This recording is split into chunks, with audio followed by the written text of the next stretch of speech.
And welcome back to another episode of Funny Talk with Mongelli and Max. I'm your host, Tom Mongelli, and this is my sidekick, Doug Max. And we have a great show for you tonight. Yes, Doug.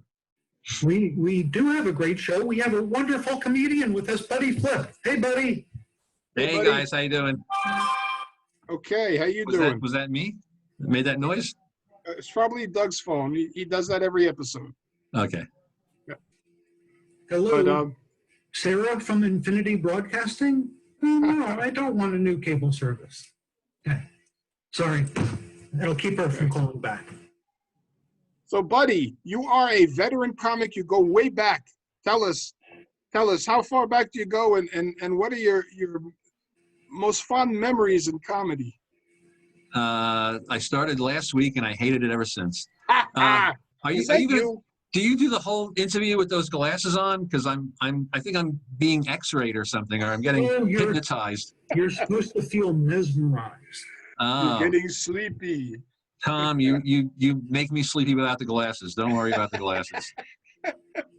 You have a natural way about you. I'm sure you have a marvelous career as a hypnotist ahead of you. So you've been in a comedy a week. What have you learned in your week in comedy about comedy, Buddy? Comedians are horrible people. Horrible people. Keep them away from people you love. You're wise beyond your years. Yeah. Tom, I'm sorry, not Tom. Doug, your Matt is doing the wildest thing with the back of your hair. And it's like you lean forward and all of a sudden you have a long, luxurious hair behind you, and then you lean forward and then it's gone. It's my artificial background. You do. You look like an acid trip. You look like an acid trip. Okay, well, enjoy it. Enjoy the trip. That's how most people react to me. Whether you look like Mr. Mackey from South Park with the balloon head. Okay. What's your bad? Okay. Actually, at our age, it's the antacid trip, is what it is. I went to Woodstock '94. They said, "Who had the bad brown antacid?" So listen, we have to do a commercial very soon, but I do want to tell people that I met Buddy when you were managing Greenwich Village Comedy Club, and I was on a show, and you guys popped up on stage. I'm like, hey, wait a minute, what's this guy? And you were wonderful, and I'd seen you a number of times because I've been at Greenwich Village for a number of times. For some reason, I'm allowed there, but you make me laugh. And I can't give a comedian a higher praise, and I laugh very rarely. I really do. You look like someone who laughs very rarely. Anyway, I do it on the show to appease Tom. I want him to feel good because I like him as a person. I reinforce his humor. I had a great time at Greenwich Village. That was a great scene. We were there when it opened up. I was like an assistant manager. If you remember correctly, I was like the waiter. I was like the only waiter. There was like one guy all week, and it was me. And I would do that. And sometimes I would manage, and most times I'd jump up on stage. And that's why it was a great little scene, because it was like that, kind of anything goes. It's not fair to say anything goes. It was a great scene. We had great audiences. Dustin Chafin puts together some great shows. Some great comedians. So it was just a great vibe there, and people like you that would come in and do work on those shows. There was just a lot of great energy there. It was a great scene. Yeah. Except for the people like me part, but I don't know. They added to the energy, but no, I would say very. What did Tom want to say? So, Tom, do you have some new funny glasses to show us or something? Or no, I was clearing my throat, but thanks for asking. Anyway, Greenwich Village, for those who don't know, is what you would probably think of a comedy club back in the 60s with the Lenny Bruce. You go down some dingy-ish kind of probably vomit or urine smelling stairs. Sorry, I shouldn't say that. They probably washed or it's rained. It rained once in a while. Into a really, really dark room, which is dark so you don't notice the plumbing and the electrical conduits. It's gritty, wonderful food, a big variety. You can get the Nacho Supremos or the. Oh my God! Now, look, you're gonna give me flashbacks now to that food. Okay, I worked back there. I prepared that shit. I know what it was. So, I'll give you an idea of our food at Greenwich Village Comedy Club. People would say to me, I'd come up to take the order, and they'd say, "What's the best thing to eat here?" And I'd say, "Get the chicken wings." And they'd say, "Why get the chicken wings?" I said, "Because when you bite into it, you see the bone, you know it was an actual chicken. I mean, compared to everything else they had there. The guys say that One lady one night ordered like some, I don't know what they were, like sliders or something. 3 little sliders and whatever, some, I think maybe fries, I don't remember. And I bring it to her, and she eats half of them, and she asks me for like a to-go tray. No. Yeah, for like 1.5 little cold mini sliders well, in the comedy whether club. it was 1 or 3 of them, if it was all of them, it's how could I went in the back. I put them in between 2 paper plates, taped them together with Scotch tape, and gave them to her. Did you say, honey? First of all, I don't you're even the know first? I don't even know what a to-go thing is. I've never experienced that myself. I'm with you. I finish everything. That's not true, you know why? Tom. Because Tom and me are Italian. That's right. And that's when not- I grew up, you had to finish everything on the plate. Tom is lying. He's Tom is lying. lying to you. He did an entire tour. I forget if it was high school or college of the concert scene. He'd carry a doggy bag with him like an idiot. Why? That was Why, only Tom? at Meatloaf. That was just to have spare food on the side. That's what that was. That's right. That's what you take. I went to a Meatloaf concert. I was the only one there with a doggy bag, but it was Meatloaf, Corn, Red Hot Chili Peppers, and Limp Bizkit. Yeah, it was the Meals on Wheels tour. It's another show. I've allowed you to do your stand-up comedy for us, Tom. Doug always feeding me lines. While we're doing bad band jokes, Yes. I went to see REM, U2, and ABC. Now, initially, it was a good show. Okay, there you go. You got one. Nice. Believe me, I got one too. I'm sure you do. And I'm sure, did you and I'm really sure see they're worse than REM? yours. Did you really see REM? Because No. Never believe a comedian. Oh my God. Somebody actually the other day, a comedian on Facebook asked comics, how much of your act is true? And a comic I know wrote, I use my mom on my act, but she died recently, but I don't say it in my act. I just keep using her in my act. She's still alive in my act. And here's the great part. I do the same thing. I have this whole section about my mom, because my mom passed a couple of years ago. She was like 87. And I had a whole bunch of stuff about her being old. And she passed away. I couldn't stop using it. It works Right. really well. Oh yeah, You know? yeah. I've got the same problem. And my mother died a couple years before yours. My father died a couple months ago. So I've got a lot of great material about my dad. My sister called up, how's dad? He's fine. Can I talk to him? No, he's up on the roof. What's he doing up on the roof? He's 96. He's blowing gutters. He doesn't do anything around the house. Anyway, I love stuff like that. I love. I have to be careful about some of the other stuff. Maybe I should tell the audience my mom died, and then tell them I can't do the jokes because she died because she's a selfish bitch. How about that? I can do that for her. It's funny. I just did a show a couple of weeks ago with Johnny Watson. Oh, And he was Johnny Watson. Yeah, and he was telling me, and I knew his mom, Judy, and he was telling me before the show that she was in hospice. She wasn't doing well. She had cancer for quite a while, and like 2 days later, she ended up dying, or maybe even the next day. And but he was still using the mom jokes. What a bad mom she was, and I'm thinking, I'm wondering if he's going to keep that or if he's going to change it up at all. Anyway, Tom, I'm sorry to interrupt. That brings up a couple subjects. One, we've got to talk about our sponsorship. Did we do that yet? No, we haven't. We You guys haven't. really have a sponsor? We Yeah, really believe have it a or not. sponsor. We have a wonderful sponsor, Jack Hoffman of J. Irwin Productions, who produces comedy shows all around the area. If you live anywhere in the tri-state area, write to Jack at J. Irwin Productions. He'll put together a comedy show with wonderful comedians. Don't worry, he probably won't ask us. But Wow. you'll want to email Jack at jirwinproductions.com. And And that he'll hook takes you care up. of that. He's, And since you were talking about dead people, I want to apologize to our audience member. So we listen to our shows. People are amazed that we actually listen. I don't know what the point is of our listening. You should do it for growth, but well, somebody we listen- has to. we listen to our shows. And Tom gave me some really hard-hitting feedback. I called him up and I said, Tom, I thought you were great the last show. He said, Doug, you took 5 minutes to saying something that could have been said in 15 seconds. And then he went on to share a story saying, Doug, I have this uncanny ability It's like gaydar. And I'm thinking, oh no, Tom knows I'm gay. Because I have this uncanny gaydar to find out when people are going to die. And I'm like, oh no, I'm going to die.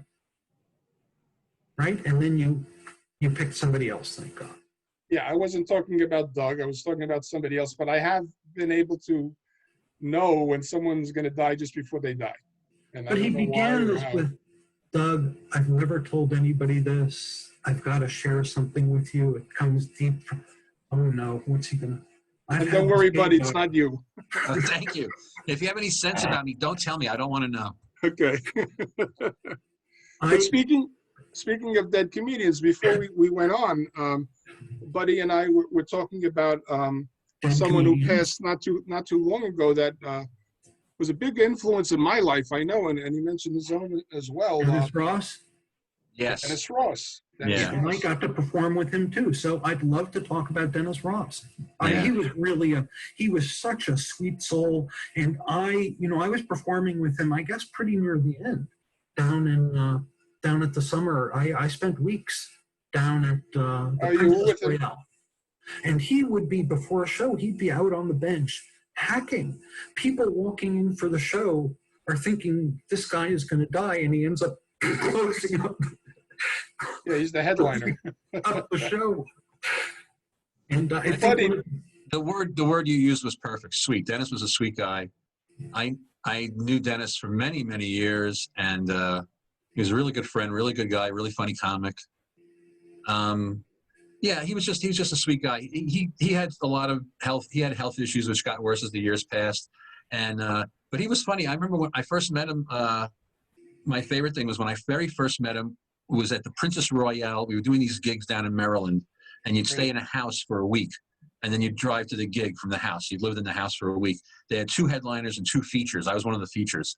I was working with Brad Trackman at one hotel, and Dennis was working with another guy at another hotel, and that's where I met Dennis. I heard of him because he was kind of, legendary in the comedy community in the late 80s and 90s, early 90s. I met him, and we hit it off really well. And he goes, I want to go to McDonald's. Let's go to McDonald's. So we go to McDonald's, and we're at McDonald's. And this is basically classic Dennis. He's standing there. He's looking at the menu. His hands are on his stomach. And he's going, oh, my stomach's killing me. I got to take a shit. I'll have a double cheeseburger. Oh, my stomach. Oh, large fries. I'm like, okay, I love this guy, I think I got diarrhea. A chocolate shake. Yeah, he was a great guy. He was a big booker for a while. As a matter of fact, this is a great story about Dennis. I started comedy in 1990, and apparently I started the day after the boom ended. There was a massive comedy boom in the 80s. People were making tons of money, and they said, "Oh, Buddy Flip's starting," and so Up the boom. But here's the funny part. Dennis had a partner, this guy Phil Selman. Dennis and Phil Selman were partners. And the two of them literally, this is like right before I started doing comedy, the two of them literally had something like 30 to 50 rooms in the tri-state area. They ruled, okay? Wow. But unfortunately, the story goes, Dennis and Phil kind of ran the rooms either poorly, or one of them took more money than they should have, and the rooms got worse and worse and worse, and then the boom died, and everyone was down on Dennis and Phil for a couple of years, like they personally did it or something like that. Right. And eventually, as time passed, and what time has a habit of doing is it showed us who was like the sweeter guy and who wasn't such a sweet guy. Dennis was the sweet guy.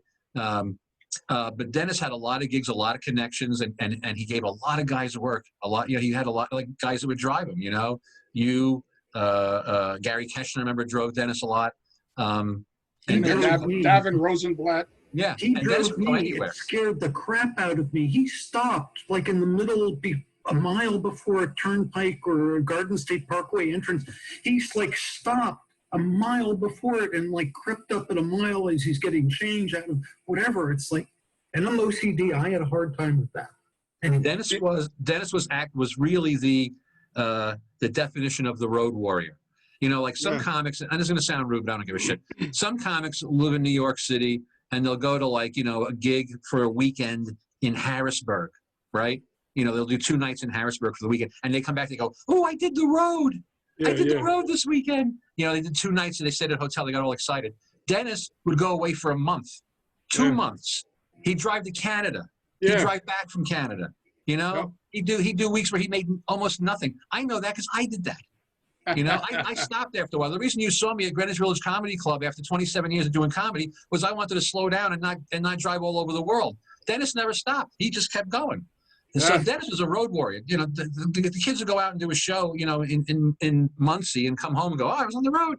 You know, no, We Dennis knew was a couple road warrior. guys that drove all the way to Ohio to do an open mic. Well, my first scheduled gig with Dennis I think it was before I even met him, was in Ohio, and it got we ended up canceling because of this. We had a really bad snowstorm. Yeah. Well, here's the thing. If people started and this is going to sound great. People who started doing comedy in the 20th century, okay, there was a lot more traveling because you had to travel, Right. you know? So I mean, when I started doing comedy, I got passed by a group called Comedy Zone down south. They were from down south, and they were really big down south. They had big, nice rooms, big weekends. They had tours. We'd go you get 4 nights of work in a week, and you know, whatever. And I sent them my tape, and they passed me as an MC. I did my first 2 gigs I did for them. I traveled 17 hours each way and lost money. All right, they gave me a weekend. 2 nights, 4 shows in Knoxville, Tennessee. A beautiful hotel, giant show. You stayed in a hotel. You went downstairs. Hundreds of people. It was great, right? It was wonderful. But I got paid $225 for the weekend, and I took like a Greyhound bus, 17 hours each way for cost me $200 for the ticket. But you're nuts. You're 20. You're 30 years old. You want to do it, right? But so what happens in the 21st century is what we're doing right now. Is we're on the computer. So young comics don't have to, go to Allentown or whatever, Well, to learn their craft. I had to drive what turned out to be like 6.5 hours to get to this place in Connecticut through 95 traffic, rent a hotel room to perform. And if I didn't perform well enough, I'd be beaten by a dominatrix. That was fun. So that cost me money, but I won. I didn't get beaten. I got the $25. Some people like that. Some people pay big money for that shit. They offered. They were very kind. Even though I won the money, they said I could still get beaten if I wanted to. I'm sure there were a lot of comics that would have traded places with you in a heartbeat. Well, I was thinking about it. I thought it would be good for the laughs. But at the last minute, the dominatrixes had been switched. So the one I thought it was going to be, and who's a good friend of mine, wasn't on. And I'm explaining this to my girlfriend. And you can understand how she wanted me to go back and fill in some of the pieces. Anyway. Before I was a comic, I know it's going to sound absolutely insane.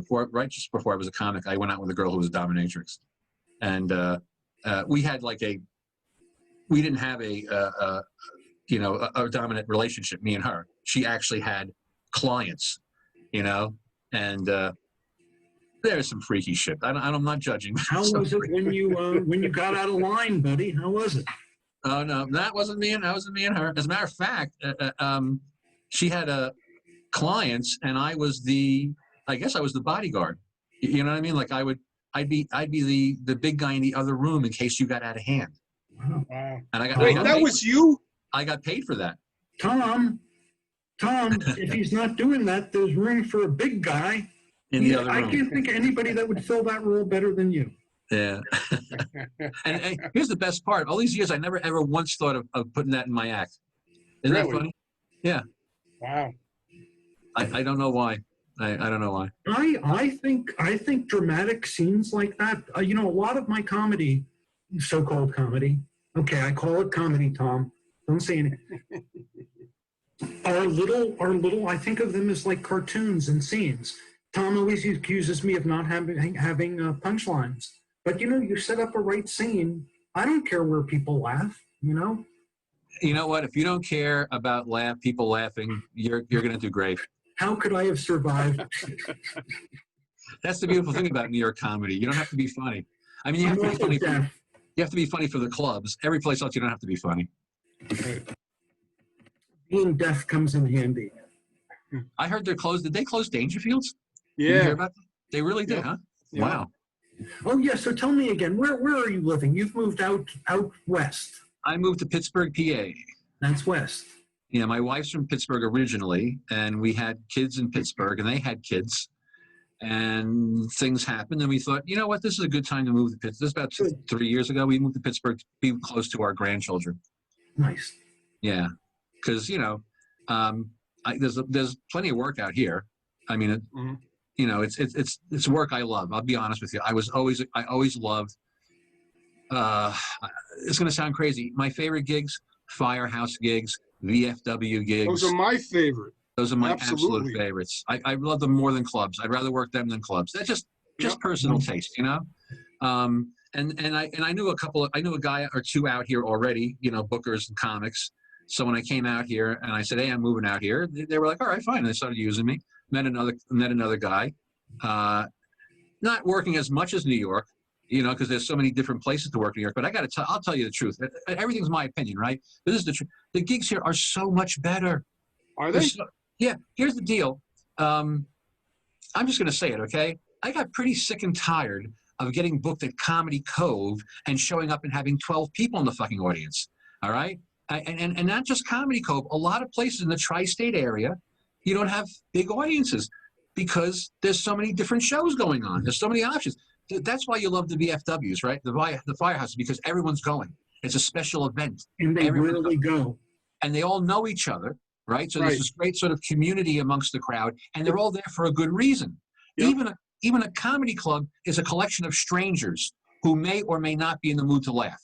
Right. Okay? But a VFW, a Firehouse benefit, everyone's there. Everyone's in the mood to laugh.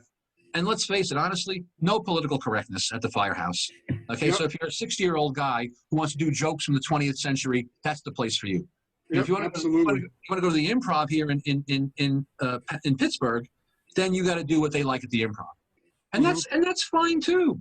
That's there's a place for everybody. Now, you came up in a different era as Doug and I, but one of the things I like about the VFW halls and whatnot, you don't have to bring people. You have the built-in audience.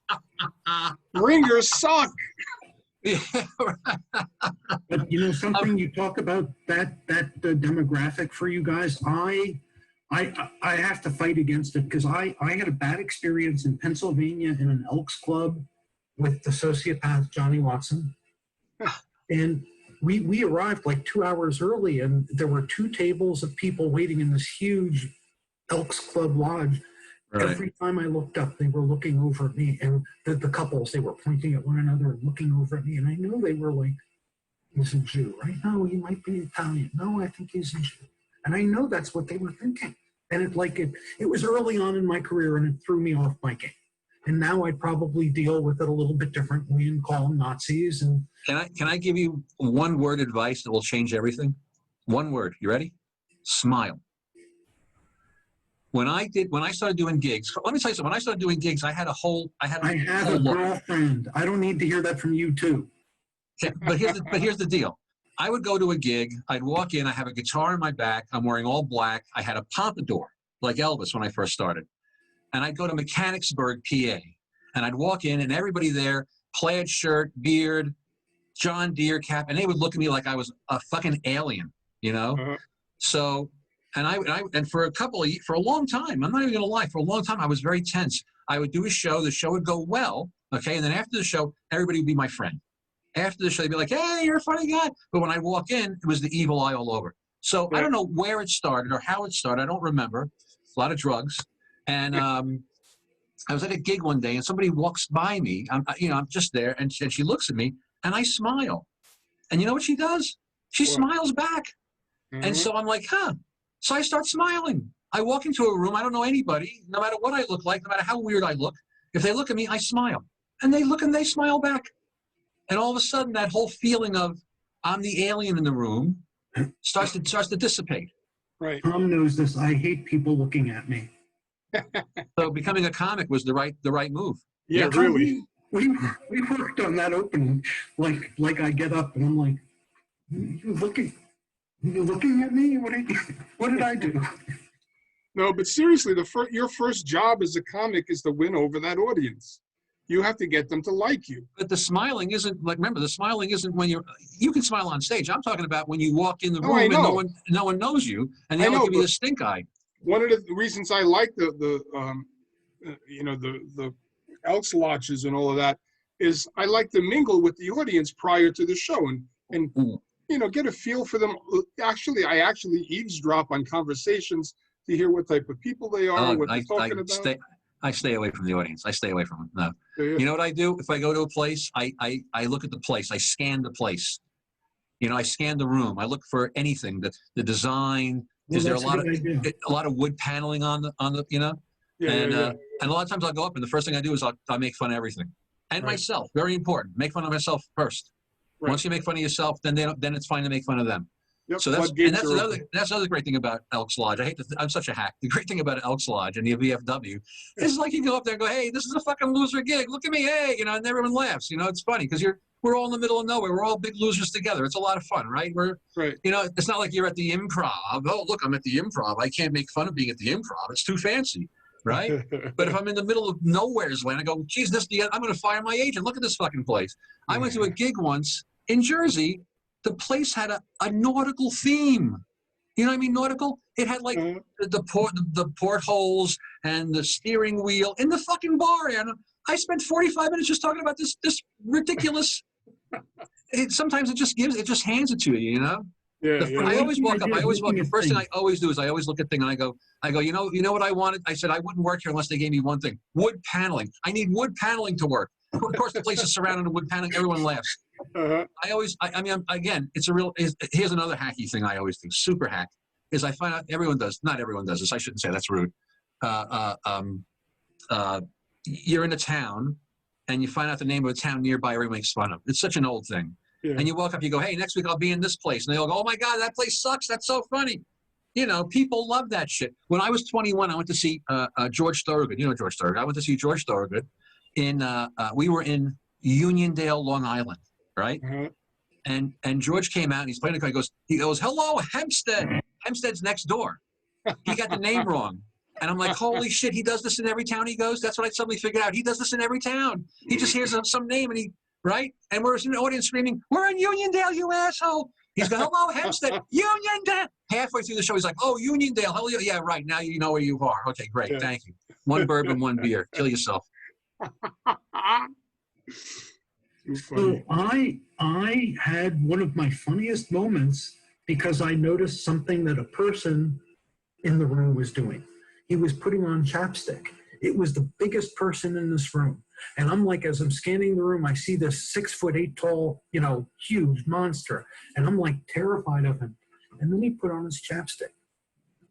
I got the biggest laugh of the night by saying I was really worried because you people are different than me. And then I saw this guy and I thought, oh no, I'm in big trouble. And then he did something that endeared him to me. I said, sir, I don't know if you know what you did, but you put on chapstick. Everybody died. But I did this like near the end of the act. And I thought, why didn't I do that right up front? It would have been, so that's what I learned from that. If you he didn't put the chapstick on until later, right? He put it on before the show. Okay. I saw it beforehand. I didn't bring it up until I was on the show. Oh, I see. Okay, that's interesting. I happened to be at that show with Doug. And the guy was putting it on like a woman looking in the rearview mirror of her car on the way to work. Oh my God! That's hilarious. And those are the most magical moments. By the way, it's never your rehearsed material. Never is. It's always that moment. And there are some comics who are absolute masters of that interacting with the crowd, right? Yep. And I know you know some of them. A guy like Rich Carucci. Oh yeah, I love Rich. Destroys just improv, just doing ad-libs. He destroys. Rich Carucci, Steve Marshall. Oh my God, Steve Marshall's the king. The king. I'll tell you how great Steve Marshall is. I did a show myself out here in Aliquippa, a corporate holiday party. Okay, and I go up there. And right away, I go off material. They want to get fucked with right away. I can tell right away. So I start fucking with them. Now I'm a coward. I don't believe I can fuck with people for 30 minutes. Right? That's why I have jokes. But anyway, I'm going with these guys, and I'm just going with it. I look at my watch. I'm 12 minutes in. 12 minutes in. I'm still just doing ad libs, and they're roaring. And at one point in my head, I go, I feel like Steve Marshall. Because that's how good it was going, Yeah. You know, Rich, Steve, another guy, another amazing guy who works with the crowd is Don MacArthur. This guy, Don MacArthur. I lost you guys. Where are you? No, we're here. Okay, hang on. Oh, there you We can hear you. are. I got so excited, the screen went away. Yeah, he was another. I would do shows like we'd work a weekend together. They used to play a place on Staten Island called Grandpa's, and you do 5 shows over 3 nights, right? Is that Al Lewis's place? Yeah, that's right. Yeah, yeah. Hmm. And you would do like 1 show Thursday, 2 shows Friday, 2 shows Saturday, and you'd work with the same guy 5 shows. I worked with Don. I was the feature. He was the headliner, and he would go up and he would do crowd work. He would talk to the people, and I'm telling you, 5 different shows. This guy had 5 different crowd works. I mean, it was insane. You know, after a while, here's a big thing and anyone who's a comic that's interested in listening. Okay, success leaves clues. It sounds so hackneyed. It sounds so like something that, you know, an inspirational guy would say, but it's absolutely true. Success leaves clues. You work with a great comic. You work with someone who makes you laugh hard. Watch what they do, because they're going to tell you what they're doing. They're not going to say it so much. Their actions, their words. I worked with a guy years ago. One time, this guy Lester Bibbs, he came out. He was the headliner. His whole act was about his goofy cousin. I don't know if he really had a cousin or not. Okay, but here's the deal. He created a character. He created this guy, my cousin, right? My goofy cousin. So every time he started talking about his cousin, the audience would scooch closer. Oh, he's talking about his cousin. He's talking about that goofy. I want to hear more about the cousin. If he just told those jokes about the cousin, it wouldn't have had the same effect. He created something for the audience to focus on. I kind of learned that from him, you know? That's like Rodney with Dr. Vinny Boombots. Yeah, exactly. You just say it. And, you know, when I work with Don, Don's a great example. Don had an amazing habit of giving everybody in the audience a nickname, right? He'd look at somebody, you know, look at this, you know, one eyebrow guy or something, whatever, you know, he'd come up with something. And I'd say 5 shows, 5 different sets of characters. And so what I did was I noticed from watching Don do that, I noticed that a lot of times you have an audience, if you do enough shows over and over and over, it's the same group of people. Right. You know what I'm saying? There's a couple like this, there's a guy like that, there's a woman this age, there's a guy this age. They're all the same. So what I did was I came up with names, the same names for people in every show. And every show I did, I would throw these names out. Like I'd find some guy who looked really young. And I'd say, hey, look at this guy. What are you, an embryo? And you'll go, oh, God, they'd laugh so hard. I'd say, embryo boy. The whole show, I'd go back and call him embryo boy. And every time I'd say embryo boy, they'd laugh harder. And if I had a joke about being old, I'd make a joke about embryo boy. And they'd laugh. And embryo boy was the best. For years, I lived off embryo boy. It didn't go over well at the right, The life, yeah. what do you call it? At the Right to Life meeting. Right, yeah, Right to Life. Yeah. But so I literally had 6 different characters. I had a girl that would always go, whatever. I had a girl did that. I had an old Italian guy I called Don Corleone. I had a mustache guy I called the Marlboro Man. You know, and every time I did a show, I'd find one of these people who looked like that, and I'd call him that. And it would look like, here's the best part, it would look like I was ad-libbing. But I wasn't. But I wasn't. Yeah. I had those names. I would ad-lib jokes and stuff. I'm a great ad-libber if you start with me. You know what I'm saying? If you don't start with me, I'll pretty much do my act. Right. But if you start with me, we're going to have a lot of fun because I'm a good answerer backer. You know what I mean? Right. I don't know if you know, Tom, I come from an Italian family. Everyone's got an answer. Everyone's got a smart remark. Everyone's got an answer for everything. All right. Right. So someone starts from the crowd with me, no problem. We're going to have it and we're going to have fun. Well, I used to teach high school in Patterson, New Jersey, so I'm the same way. Enough said. Just take out the bat. Show them the bat. I married an Italian woman for 20 years. I evidently had too many questions. She had lots of answers, but I had too many questions. Italians are nervous with questions. Yeah. What, are you writing a book? Yeah. My cousin got married. What do you want to know about my family? Yeah. My cousin got married, and his wife wanted to register at Crate and Barrel, and my cousin said, no, that's where we hide the bodies. With a boomsh. Oh, yeah. That's my problem, but a boomsh. Uh-huh. So, buddy, do you have, other than the other dead comedians we've talked about, do you have other favorite dead comedians that you would like to talk about? Well, or live ones. Yeah, I am an old school guy. My favorite comics are a lot of the guys that you probably love as well. You know, Rickles. Rickles is a god to me. Mm-hmm. You know, Pryor, Carlin, and amazingly, as much as he's a filthy rapist, Bill Cosby, who quite possibly is one of the greatest stand-ups of all time, even though he's a filthy rapist. I always have to say that. I happen to agree. Yeah. I will never forget. I was in high school listening to his album over and over and over again. Over, yeah, yeah. It was just Yeah. like perfection, common Clean, perfection. clean as a ruined whistle. My life. Yeah. He ruined my life. When I was like 5 or 6 years old, I'd go to bed terrified of the turtle heads under my bed. You remember that? Yeah, yeah. He had, when I was about, I think I might have been 12 or 13, I used to listen to his records over and over and over. I think I saw him live when I was about 17 or 18. And then he made that amazing film, you know, what's that, Himself? Is that what it's called? It's where the concert film where he's sitting down for the whole time. Yeah. Absolute perfection. I know. I mean, it galls me to have to compliment this guy. You know, Well, it's almost impossible to believe it's the same guy that's in jail right now, but it is. I will. I know. I have no problem boycotting artists of any form who, however they violate what I think to be. I went through that. I went through that whole thing, Doug. Myself, you know, and after a while, I said, you know what? If you do that, you're not going to listen to anybody. Here's the thing: there's nobody I love more on this planet than the Beatles. Nobody. Okay, but it's a fact. John Lennon had a couple of moments where he was abusive to both his wives. Now, if I'm going to really stick to my guns, am I going to stop listening to John Lennon? Not happening. My wife is Jewish. Okay, when the whole thing happened with Mel Gibson, we said, okay, you know what? That's it. No more Mel Gibson movies in the house. No more, except Payback. Oh my God, we love Payback. You know what that reminds me of? Pete Buttigieg. Pete Buttigieg. He's got to come up with another name. His response to what he thinks of Chick-fil-A, and he said, "I don't like their politics, but I love their chicken." Yeah. And I get that, you know. Yeah. But with artists, you know, there's some. Mel Gibson was one. I had a problem with him. Roger Waters of Pink Floyd. You know, they would not perform in Israel. You know that, and I. It's easy for me not to buy an album. The reality is, whether we want to admit it or not, our celebrities, our favorites, our icons, come from the same human race that we come from. Right. And as much as I think James Wood is a great actor, he's a fucking nut. Okay. So, like I said, you know, if you want to stop, you can stop listening to everybody because everyone's. And here's another thing too, and this is my own, again, viewers' personal opinion. Famous people or people that really get big are driven.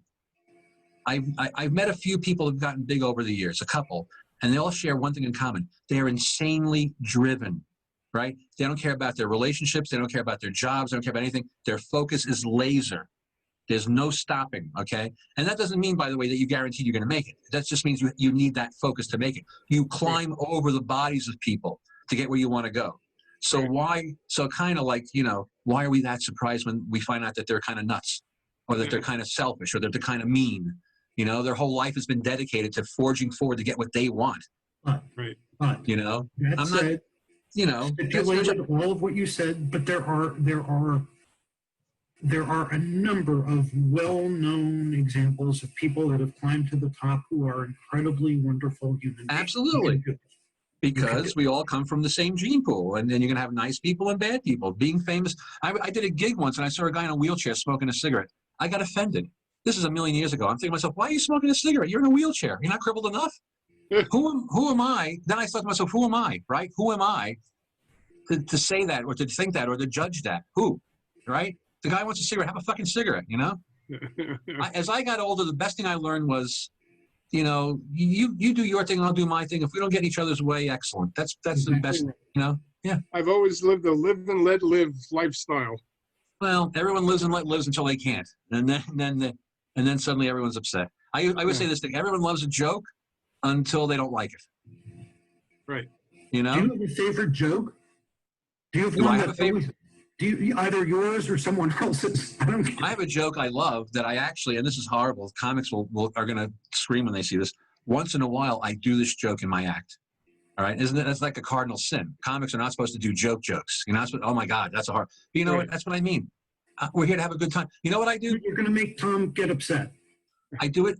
Well, I'm sorry, Tom. I do my show, and if the audience is really good, I mean, if I have a really fun time with them, I will do this joke at the end of my act as a reward to the audience. Okay? You ready? Yep. Ready. Lady works in a sperm bank. Guy comes running in. He's got a ski mask and a gun. She goes, "What are you doing? This isn't that kind of bank." He goes, "Shut up, you." He goes, "Pick up that vial of sperm." So she picks up the vial of sperm. He goes, "Now drink it." She goes, "I'm not going to drink that." He goes, "Drink it or I'll shoot you right in the head." So she takes the cap off. She drinks the vial of sperm. The guy takes the ski mask off. It's her husband. He goes, "Now, was that so hard?"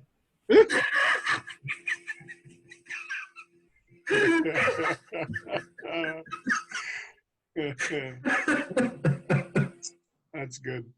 That's when that could be the best joke ever. I don't know if it is.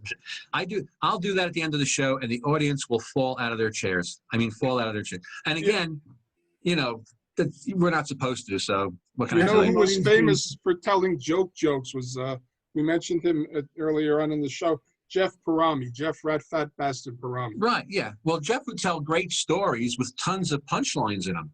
Like, Yeah. you know, kind of like Cosby. You tell a story and then you insert punchlines, you know? And that's more of an older person thing, right? Because, you know, from like 1970 to 2020, attention spans diminished. Yeah. So jokes got to be shorter and quicker and funnier and biting and correct. And you know, that's the onus is on us. You know what I mean? Yeah. Guys like Paul McCartney and the Stones, you might notice over 50 years, played their music in different styles, right? They did disco song, they did a new wave song, they did this kind of song because they know that they got to change. They didn't complain. The Stones didn't say, "I'm not putting a goddamn disco song out because you all want disco." You know? Yeah, you have to be flexible in entertainment. It's a little combination. You got to give them a little bit. You got to get what you want out of it. You got to give them something. You know, my rule of thumb is this. I have three things. Number one, first and foremost, the audience must have a good time. Second, I must have a good time. Third, we both have a good time together. But the first one is them. To me, that's just to me. Other people might not give a shit. So, no, you're right. Right is subjective, isn't it?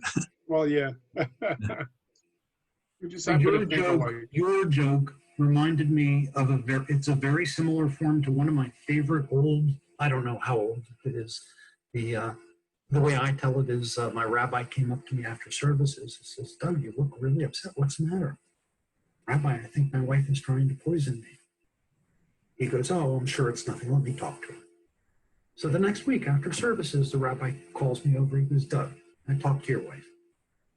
Take the poison." That's I don't know if Dennis told me that sperm bank joke, but here's a great story about Dennis to show you what a wonderful guy Dennis was. Okay, Dennis did a joke in his act that I don't remember if I did it because I saw him do it and I thought it was a great joke, or if I heard it somewhere else and did it. But we were on a show together, and I did the joke. I think before Dennis because I was on before Dennis, and I don't think I realized that he'd done it as well. It was one of those things. And the joke is, kids are in class. The teacher says, "I want to hear a story with a moral." A kid gets up. He goes, "I had a milk this morning. I spilt it. I cried." My sister said, "Don't cry over spilt milk." Teacher said, "That's great. Who else has a story with a moral?" Another little kid gets up. He says, "I was jumping over a hole. I fell down." My sister said, "You should look before you leap." The teacher said, "That's a great story with a moral. Who else has?" So this little kid gets up, snotty little kid. He goes, "Yeah." He goes, "My old man was in Nam. He's in a foxhole surrounded by 30 Viet Cong. All he has is a gun with 10 bullets, a bottle of Jack Daniels, and a knife. He drinks the bottle of Jack Daniels. He jumps out of the foxhole. He shoots 10 Viet Cong, and he stabs 20 Viet Cong to death."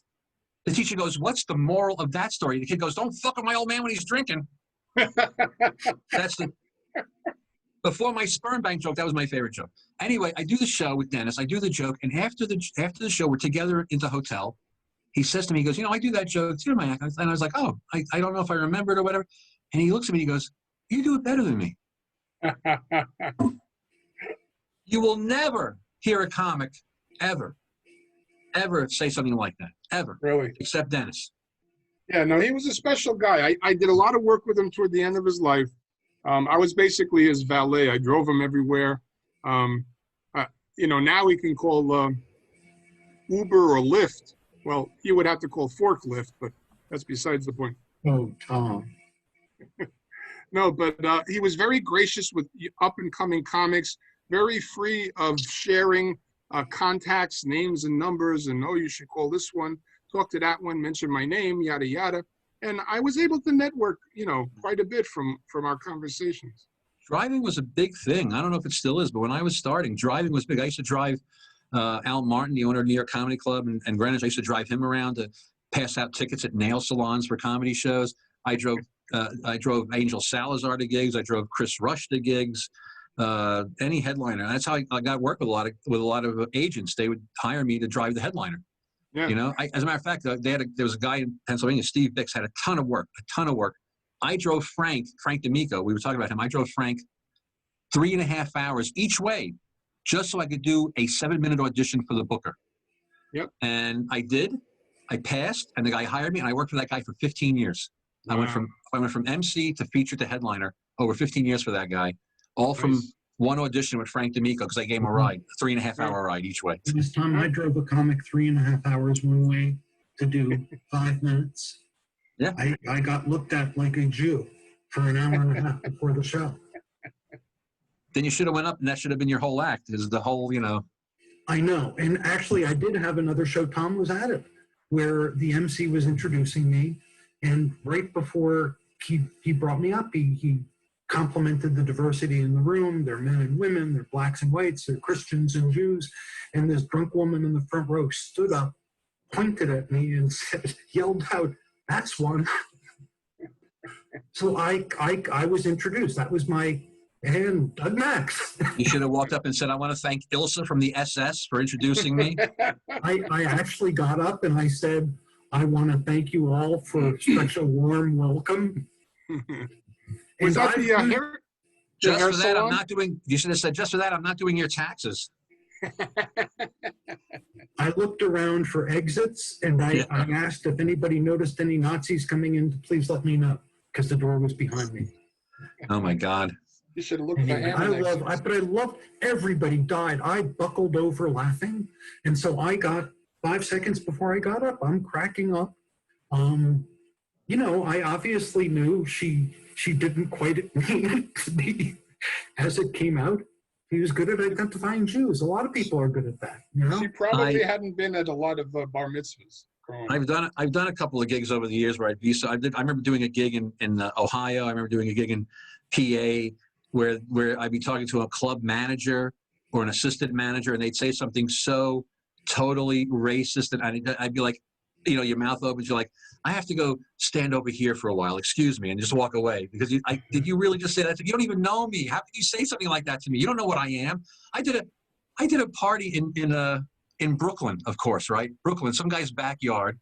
I do the show. After the show, I'm standing around. The guy's talking to me. He goes, "Oh yeah," and he's some local Italian American guy, and he goes, "Oh yeah, I moved to this area." He goes, "But you know what?" And he stops. He goes, "Are you Jewish?" I go, "No." He goes, "Too many Jews. I couldn't live there. Too many Jews."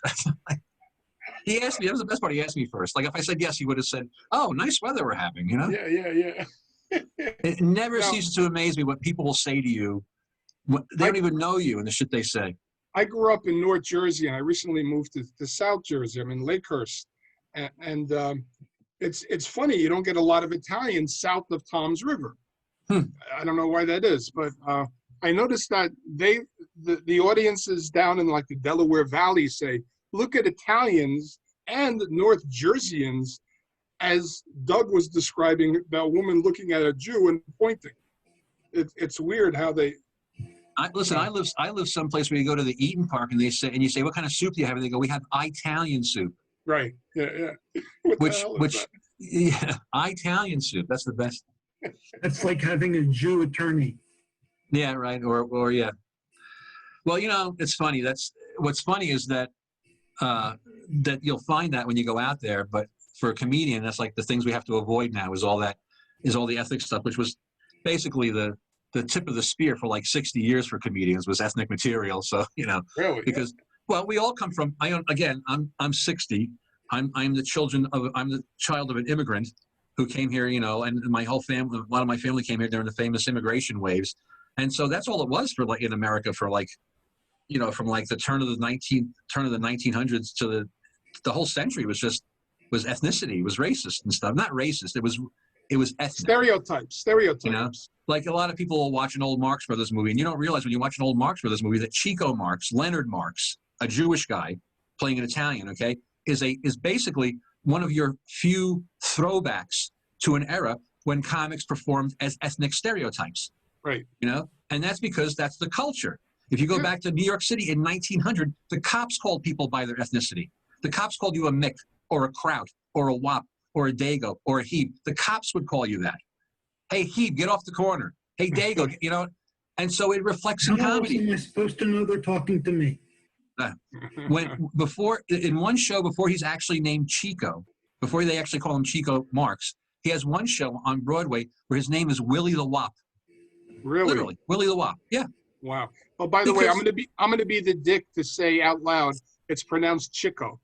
I know it's Chico. I don't know I why I know said you do. Chico, but I know it's Chico because Chico needed the money. But the thing is, like, you know, that was very common. So you'll see, and in the 20s and the 30s, there's even like Yiddish comedians, and there's films of Yiddish comedians, you know, people who weren't that Yiddish, they were pretending, you know, like the same way Chico's pretending he's Italian. So that ended out. That sort of ends out in the 21st century. I've been wrestling and fighting my demons because I really want to perform as like a comedian Diana Ross imitator. Doug's heavy into Diana Ross, by the way. You know what? Nowadays, that wouldn't be so weird. Right? Because you know what? Nowadays, nothing is weird anymore. Yep. We've lived through enough weirdness in the last 20 years. I'm just Think about frightened about the darkening my skin and offending people and getting beaten up. Well, I think if you do black, well, you know what? If you go to a drag show, I want to do this in an urban room because I think the black guys will love me. They'll Doug has adore a me death and they'll wish. protect me. I don't know how big is your ass. I don't know. Do you have a big booty? I hear they like. I'm pretty big. There you go. Then you can do the Diana Ross thing for the brothers. I'm Doug's ass. There you go. Actually, you could put on a costume and have Tom stand behind you and pretend to be the ass, like the horse costume, except you're Right. Diana Ross with a giant ass. I should have. Really, what we should do is Tom should stand in front of me. Nobody would see me. I'll do the talking. Tom will move his mouth, and you know nobody's going to go after him. Tom, Yeah. I'm not in for that one yet. I'll wiggle my hands on your back. Where's your you know when commitment, to move Tom? your mouth. Where's your commitment to show business? Hey, you ever hear this joke? This guy, he works at the circus. He sweeps up the elephant shit. That's his job. You know, when the elephants take a march and there's a guy behind him sweeping the shit. He goes home. He says to his wife, "I've had it. I can't believe 20 years I'm sweeping up shit. Do you believe this?" She goes, "Well, why don't you quit?" He goes, "What? And give up show business?" I've heard that. That's a funny joke. Because it's true. That's why it's funny. Yeah, I like that. It's got an aristocrat's feel to it too.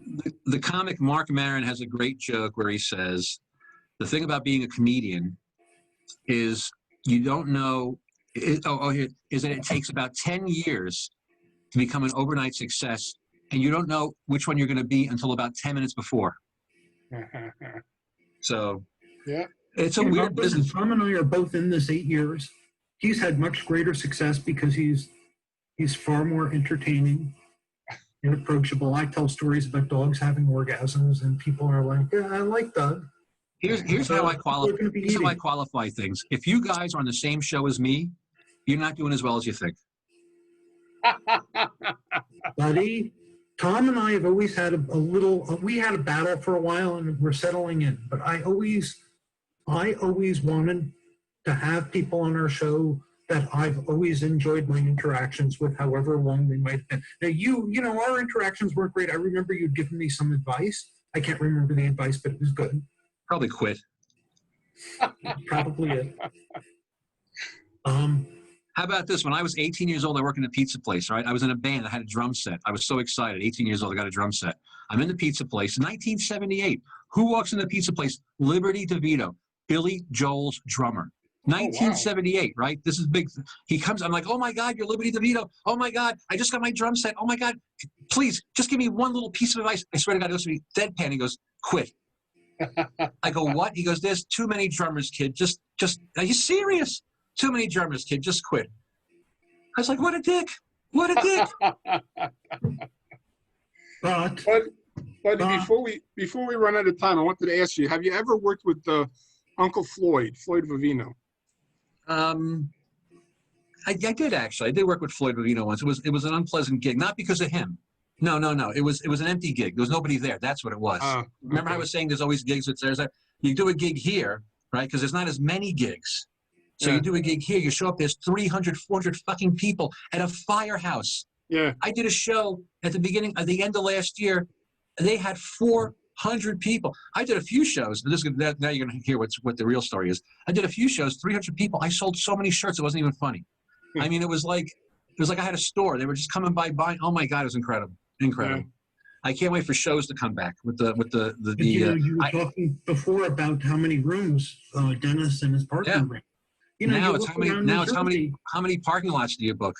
Yeah, really. I have not done a parking lot show. I'm not going to stand there and have people honk at me for applause. I was saying before, I did one show. I did do one show. I thought it was honking. I turned around. I got hit by a car. That's what happened. Okay, so they weren't honking for happiness. No, I did one parking lot show where people weren't in their cars at all. They brought lawn chairs and they kind of were like hanging out, and it was an awesome show. It really was.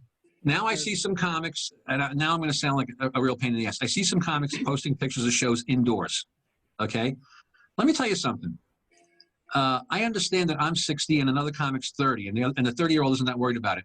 But you're standing on a fucking stage, and there are 20 people facing you, and when they laugh, shit comes out of their mouth. 20 people. You're the putt standing there like a fucking cum bucket, waiting for all this shit to hit you. You got to be kidding me. Again, that's so difficult. I think was that so hard? That's the yeah. You got to keep it simple, Doug. Small words, little words. Anyway, before COVID, there were so many comics booking so many rooms, the restaurants, the showcases, the open mics. It was clogged, and anybody who wanted to be a comic, whether they were funny or not, like me, I'll interrupt when I hear something I disagree with. Could perform, and so there's a lot of people thinking themselves comics, and they get stage time, but I don't want to break anybody's dreams. I used to say a long time ago what we needed in comedy was a triumvirate, 3 guys, and they would decide who was a comic and who wasn't. But then I thought to myself, wait a minute. Then I thought to myself, what if they decided I wasn't a comic? So that idea went by the wayside. Yeah. That's the problem with comedy. When I started, they just invented bringer shows. I'm not kidding. I think Al Martin invented the bringer show at New York Comedy Club. I do believe that. And this is like 1990, okay?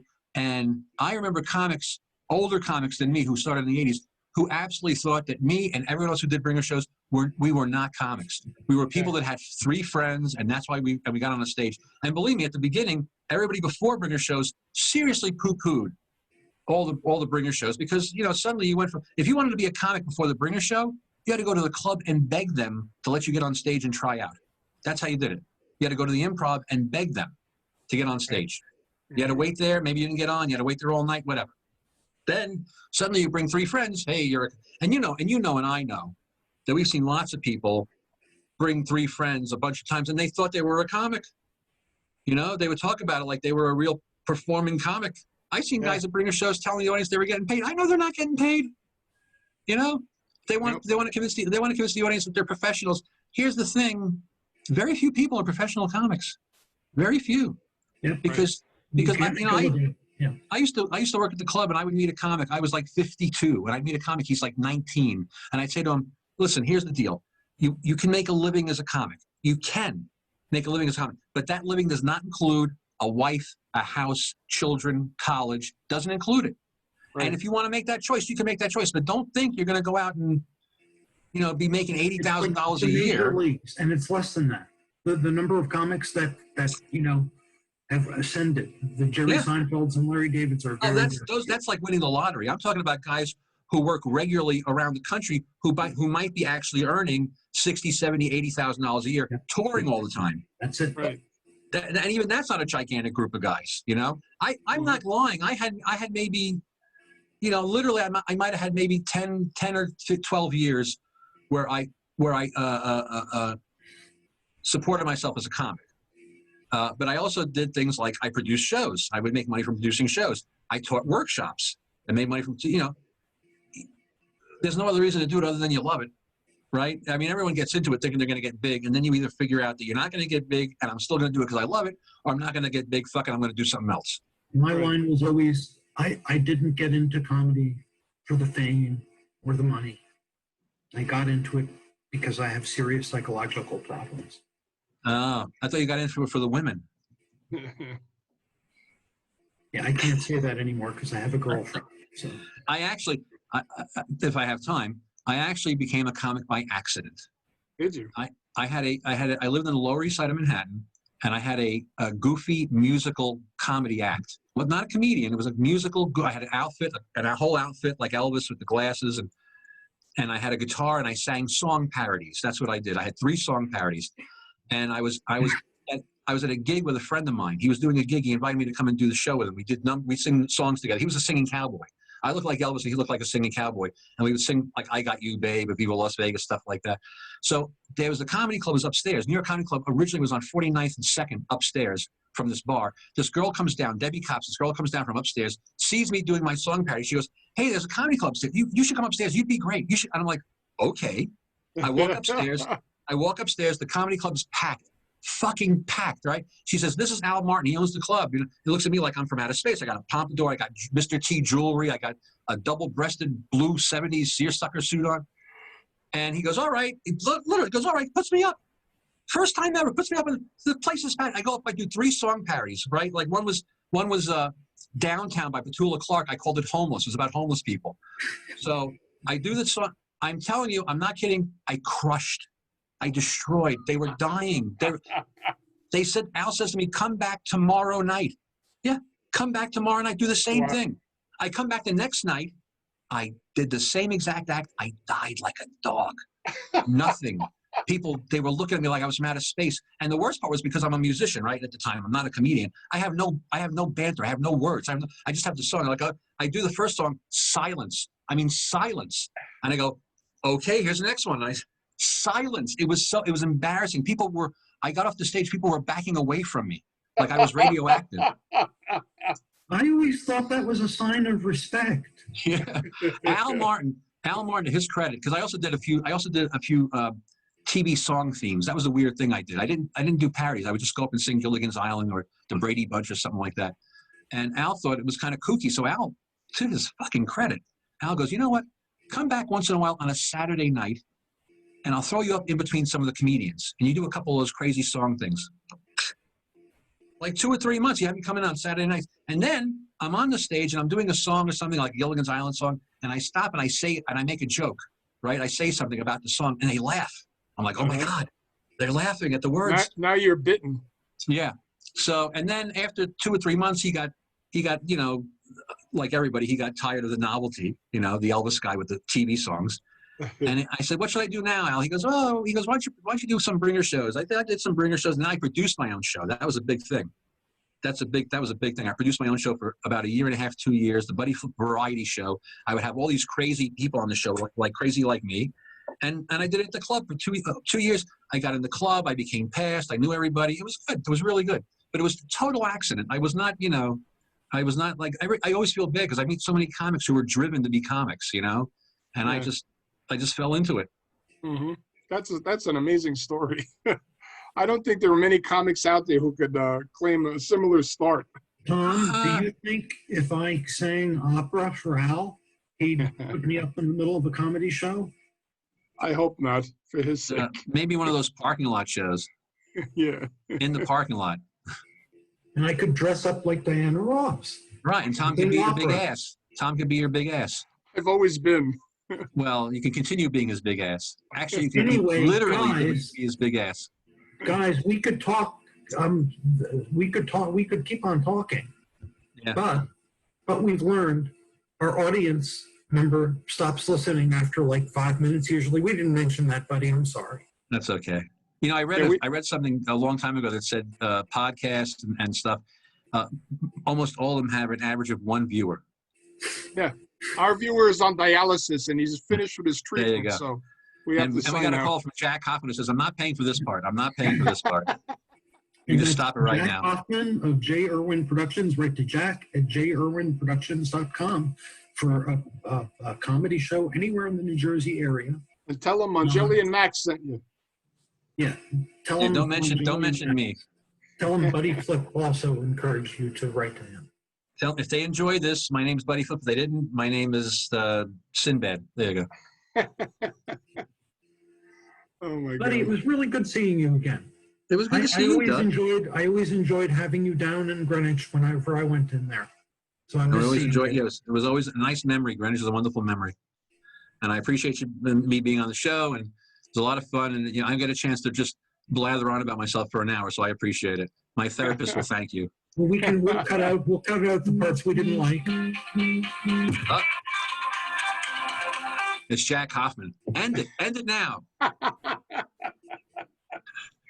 Please All put right, your buddy. phones on mute before the show, people. How come you What's guys that? didn't know that? Okay. All right, man. Anyway, Thank you. Got anything thanks else? for Oh, coming on. If they don't cancel it, I'm going to be one of the idiots getting COVID at Scotty's Comedy Club, November 20th and 21st. Since the state has now issued nothing going on after 10 o'clock, is it? I believe the show will probably start at 8 o'clock. But, I'll be appearing at a rest stop off the Jersey Turnpike, behind a dumpster, by Route 7. I'm not doing comedy. That's something else. But I'll be there. And I'll be at Tuesday on the 17th. Actually, this will probably air afterwards, but I'll be at the Laughing Fox in Magnolia, New Jersey. Where the hell is that? And I'm going to be opening up for Steve Rinaldi, very funny up-and-coming comic. All forget right. where it is. What is the Laughing Fox? That sounds like they're going to be happy women there, Tom. I don't know, but it's on the White Horse Pike, so it's a Well, good likelihood. If there's happy women there, Tom will take care of that shit right away. Right away. Anyway, it was great having you on the show, buddy. All right. Hopefully I'll be back when we start doing more normal comedy again. Yeah. Or maybe Hopefully. before. Hopefully. Anyway, this will be up on funnytalk.podbean.com. We'll get you a copy of it once we process the video. It'll go up on Facebook and YouTube as a video, and Spotify and the like, audio only. And all those things, Tinder and everything, right? I don't know. Yeah. Tinder, JDate. So expect the calls to come in, guys. And whatever site you're on with that beautiful long hair, Doug. It's my All right. chair back, actually. Here. Oh, Oh, it's that's, looking for a face. That's why you look, don't he's see it. he's disappearing. Look, Yes, That is he even wild. does magic. really. I did a show and he made the whole audience disappear. It's been a wonderful conversation with you both. Well, with you, buddy. It was good seeing you. All right, man. Thank you. All right. Take care. Bye-bye. Next time. And thank you for listening. Okay, how long was that? That was Okay, pretty Tom, long. I'm ending the meeting and I'm gonna, oh, All right. I didn't stop recording. I can't stop. Okay, Tom, good seeing you, buddy. All right. You too.